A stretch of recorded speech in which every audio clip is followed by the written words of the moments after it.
case briefs, and so much more. LSData's got what you're looking for.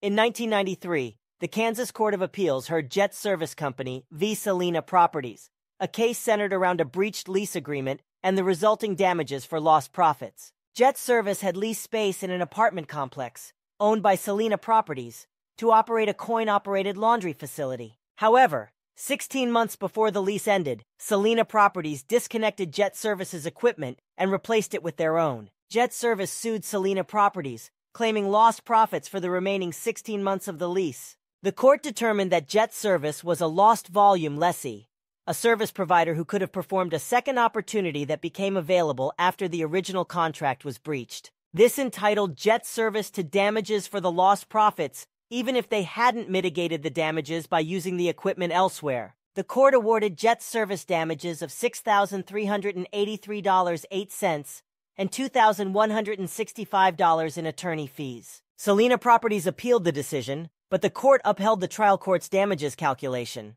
The lost volume lessee doctrine was applied, and the court maintained that Jetz Service was not required to mitigate damages or use the equipment elsewhere. The duty to mitigate damages didn't apply, as Jetz Service wasn't required to use the equipment elsewhere. The court applied the lost volume lessee doctrine and upheld the trial court's damages calculation.